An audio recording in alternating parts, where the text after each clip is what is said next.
My parents bought a bowling center when I was 2.5, 3 years old, and it just kind of fanned out from there. You know, I was always in the bowling center. Didn't really love it at first, but it was what was around. It was my family. And then as I started to grow and compete more, I realized that I just love to compete, and bowling was my avenue to that. Growing up in a small town, bowling wasn't the only thing I did. You know, if you come from a town where my high school had like 400 people in it, so everybody had to do like 3 sports, right? Like that's the only way that sports continued in my small town. So I was a competitive tennis player. I also was a pitcher in softball. So I did other things, but it was clear that, you know, bowling is what I had the most access to. So it's what I became the best at because I spent that time there. And, you know, I love that I can still go out and like bowl a competition with my dad who's now in his 60s, and just the longevity of it that, you know, hopefully one day if Lisa Ruth decides that she wants to bowl, that we can bowl together and do competitive things. My grandparents grew up in a 4-lane center in Sereno, Illinois, bowling together. That's my parents, you know, one of their cheap date nights was going to the bowling alley. They ended up buying the bowling center. It's the time that my sister and I spent together. It's how I met my husband. So bowling is family, right? Like it's all connected.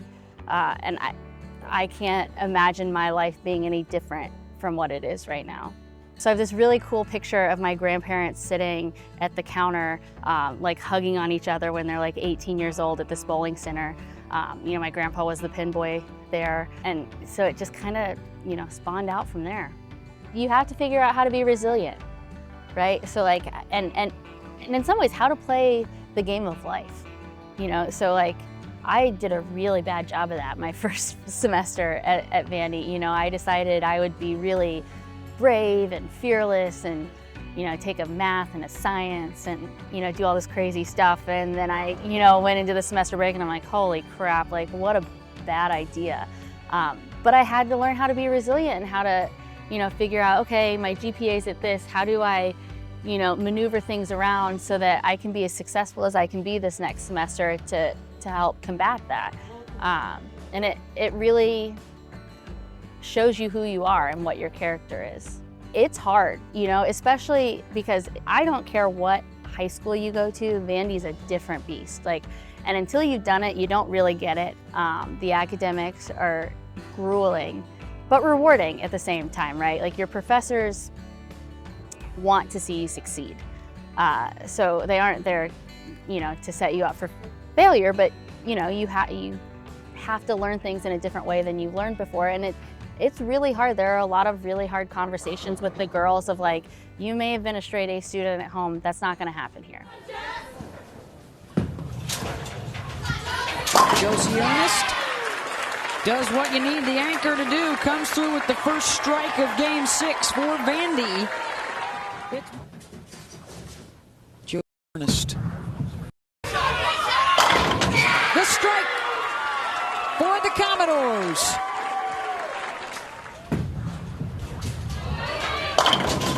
And that'll be more than enough. The Vanderbilt Commodores win the first national championship in school history, the 2007 National Collegiate Women's Bowling Titleists. I graduated from Vandy in 2010, and about 6 weeks, I would say, before I graduated, I walked into Coach's office, and we had a really good relationship. And I said, "Dude, I don't know what I'm going to do with my life." Like, bowling wasn't around, right? Like, it wasn't a thing. I knew I didn't want to go back home, but I didn't really know. I knew I would like to stay in the sports industry somehow. I had done an internship with the Nashville Predators the summer before, and I really enjoyed that. But I just didn't really know where I wanted to land. And he said, well, hey, you know, I've actually been talking to administration and we're looking at potentially hiring an assistant coach. Is that something you would be interested in? And I said, well, I don't know, like I coached youth league with my dad growing up. So I had some like little experiences here and there, but I didn't really know if I'd be good at it. You know, I'm that typical Vandy kid where I was scared to jump into something if I didn't feel like I was going to be really great at it. And he was like, well, you know, you've kind of player coached a little bit on this team, why don't you just give it a shot? You don't know what you're gonna do, right? You're looking for a job. Why don't you just try it and see if you like it?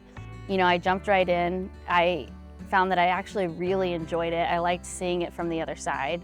And it, 1 year became 2 years, became 4, and now I'm staring down 15.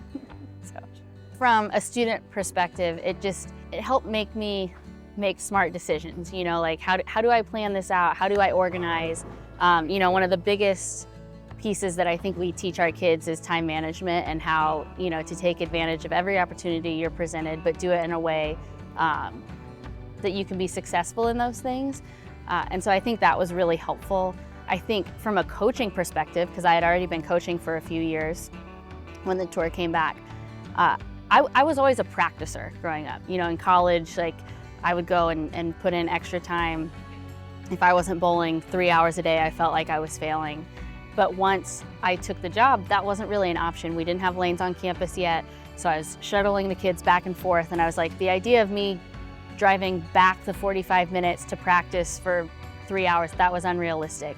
And so I felt like I was gonna be really underprepared for what was happening. But what I realized is even though I wasn't physically throwing the ball, being able to stand behind those kids and watch them throw shot after shot, I was seeing the lanes in a way that I had never seen them before because I was always the one doing the throwing and trying to make moves off of what I was feeling. But being able to see the lane differently, I felt actually helped my game tremendously. I don't remember the exact moment. I do remember looking at Kyle and being like, I think this is something I want to do. How the heck am I going to pull this off? Because I do have a job that I want and need to be committed to. It is an expense, right? Like, how am I going to afford like the initial cost of, booking the travel and the entry fees and doing all those things, knowing that I'm going in bowling against the very best women in the entire world, and feeling like I can compete and make money, but I haven't competed like this regularly for a really long time. So, I have to be prepared for both the good and the bad. But I've been really lucky. He supported me the whole way and said, we'll figure it out. Like, I think you can go out there and I think you can make an impact. Type thing. And she triple checked that, as Kim said, a couple times. She's going to punch out a champ. Josie Ernest gets a banner, a $10,000 check, her first championship. Watch a lot of UFC with my husband. 2 strikes and 5 for a win. That's one.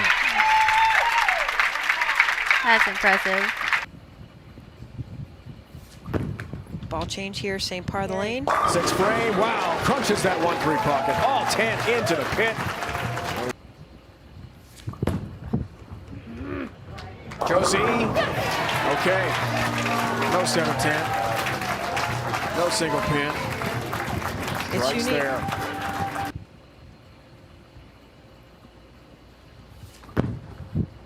Get them all. Ooh, 6 count on the fill ball.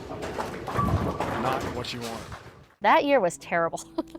My bowling was terrible. I was still getting over the loss of my mother. Well, I'm still getting over the loss of my mother, but it was just right around that time where everything, just didn't feel great. We were coming out of COVID. I didn't feel like I was bowling particularly well, but I couldn't figure out what the problem was. Things weren't clicking all at the same time. And, we had just gotten done, I believe, in Washington, and I barely missed the cut. And I called my husband and I was just like, Kyle, I'm done. Like, I know we're going straight to the US Open, but like, I gotta come home. Like, I'm so over it. And he was like, you have 1 event left, just go do it. Like, at the very least, you'll get 3 more days of practice in, and then you can change your flight and you can come home. And I'm like, ugh, like, this just stinks, Like, I just don't feel good about what I'm doing. And he was like, Josie, you would never let your girls talk like this. And I was like, you are so right. Yeah, I wouldn't, because I know I'm a good bowler, right? Like, it wasn't like I felt like I had suddenly become this awful bowler. It just wasn't working. And so I said, you know what, you're right. I would never let anyone else talk about themselves like this. Okay, I'm gonna do it. And so I called, or text, he hates calls. I text Sean Ryan, our ball rep at the time, and I just said, hey, can you give me 45 minutes? Like, let's go to the bowl. 45 minutes, tell me what you see, let's hash it out. So we went, and he knows me better than that, and it ended up being like 2 hours. But I left feeling like, okay, I think I can have a respectable showing. Don't know what that means, but like I'm gonna feel good leaving this event. Like I'm starting to make strides towards things getting better. And then, you know, the US Open, we get the warm-up pairs, and then you come out and you throw your one shot on each lane. And so I did that. I get up, I flat 10 on the first one, and I miss it. And I'm like, gosh darn it, here we go again. And then I was like, no, Jose, not happening. Like we're not gonna think this way. And was slowly able to turn that week around. So each day I was just getting a little better and a little better and a little better. And then we had practice for the fourth pattern, I believe. And after the practice, I thought, darn, like that actually felt pretty good. I think I could make a pretty good run at this. And you know, those 24 games of match play kind of felt like magic. You know, I got to get up in the 10th frame and double in the final game of match play to take that top seed. And at that point, my husband had just flown in because he felt like I was going to make the show. And turned around and I said, hey man, we've got at least 50 grand in the bag. Like, it's been a good week. And then, you know, the TV show was the TV show. This is it. Gotta have the strike. Sherry Tan doesn't get the strike. Josie Barnes on the bench has won. Josie Barnes, her first major championship. The 2021 U.S. Women's Open winner and a record $100,000. Josie has done it.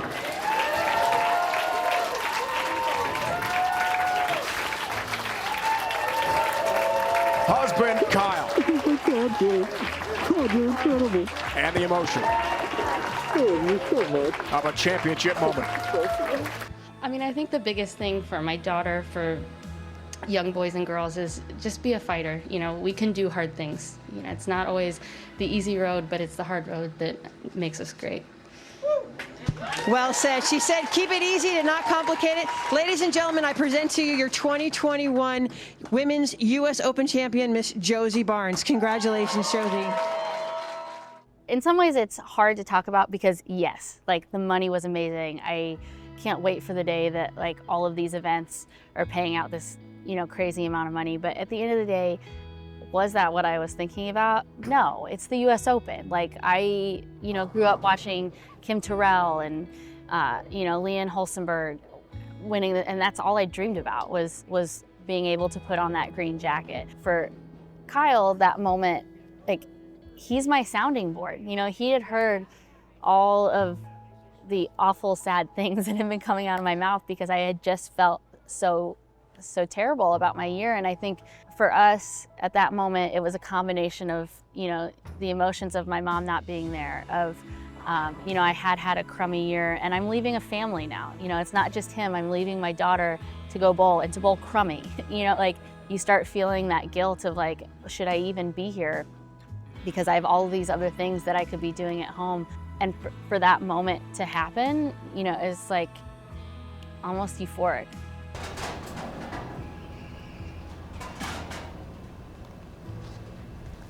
Nine pins for the win.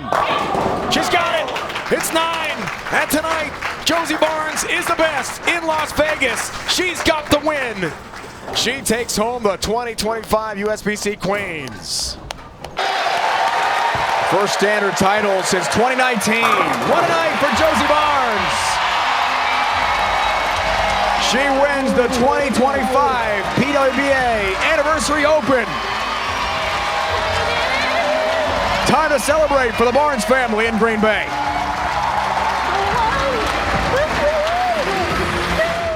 How does it feel to know not only are you Hall of Fame eligible, but your daughter gets to watch it too? This was her first one to be at TV show, and in a lot of ways I think it helped because it, you know, kept me focused, kept me humble. You know, I think there were 2 squads. I had 90 seconds to take her to the bathroom before it was time to start practice. So, you know, she kept me level-headed, and you know, I want to show her that you can chase your dreams.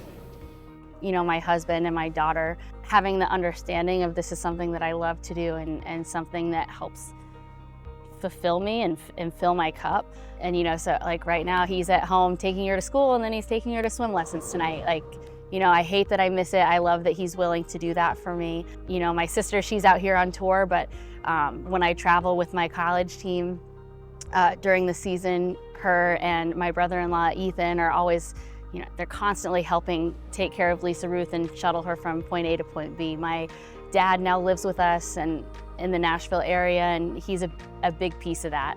You know, my mother-in-law, every weekend that Kyle and I both have to bowl, she's right there picking them up. And then, you know, I'd be remiss if I didn't talk about my Vanderbilt community, because they are so darn supportive. And, you know, go Doors, they allow me to come out here and do this. They don't have to do that. You know, I have a really supportive boss in John, who says as long as I want to bowl, it's an option for me. And my AD is incredibly supportive. She was an athlete herself, so she understands that competitive drive and wanting to, you know, feel those moments, and she's super supportive of that. And so if I didn't have those people in my corner, none of this would be possible. At the end of the day, bowling is sport, right? And there's a winner and there's a loser. And we talk about this all the time. More times than not, you're probably gonna leave feeling disappointed, because I don't know anyone who's won over 50% of the tournaments they entered once they start getting to this level.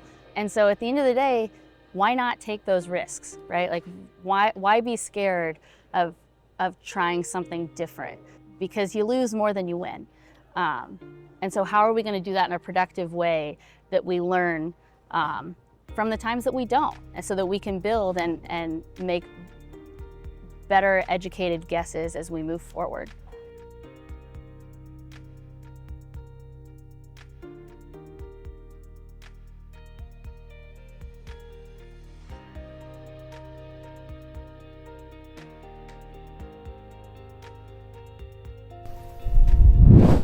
Your front row seat to women's professional bowling, all on PWBA's YouTube channel. Don't miss out. Subscribe now.